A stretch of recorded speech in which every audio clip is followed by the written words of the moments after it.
This expression originated in Great Britain by Lord Cameron of Dillington. He was a farmer who was appointed by Prime Minister Tony Blair as the first head of the Countryside Agency in 1999. Cameron's expression described how volatile and easily disrupted a society's food supply can become. Now, supermarkets rely on what's called a just-in-time delivery system to restock their goods, as most stores will only carry enough food to last for 3 days. It's a very fragile system in which most people will take for granted. There can be a wide variety of circumstances ranging from natural to man-made events which can disrupt the delivery. With this in mind, we also need to take into account that an average household, especially in the United States, will only have enough food for 3 days. According to Cameron, if store shelves remain barren for 3 days, you will begin to see anarchy emerge in a population.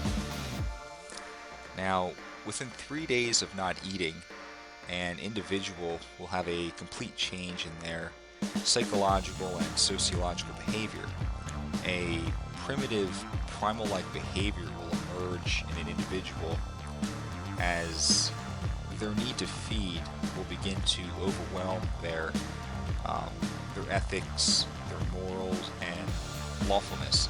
I mean, it's a very powerful, motivating force in which none of us are immune to, and it can't be ignored.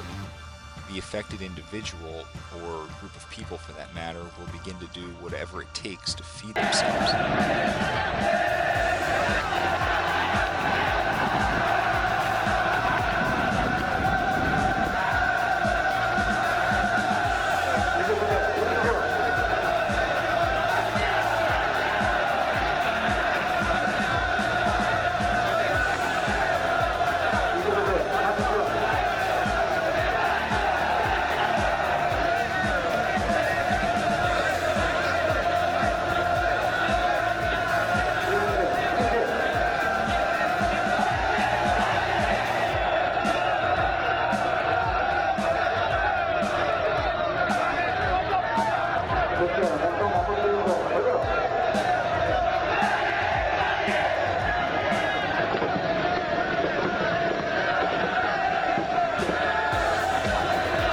Is also devastating.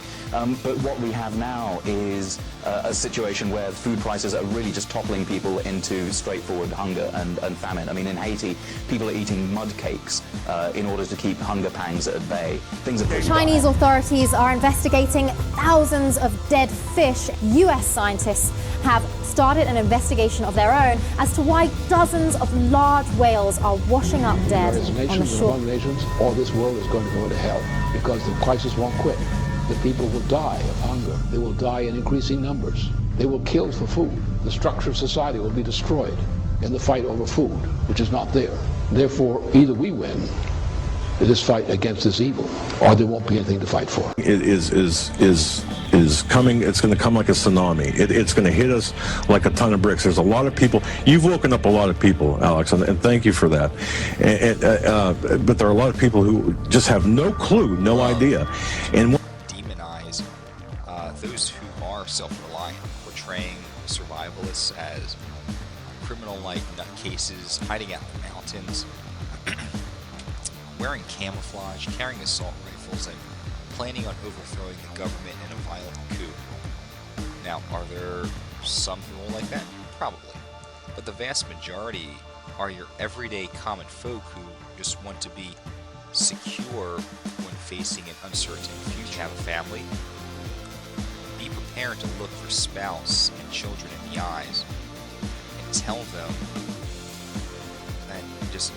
that you were too ignorant and lazy to prepare, as they cry and scream. It takes weeks to die from starvation, but it is a slow, lingering, painful death. then what do? Are you going to sit idly by and suffer?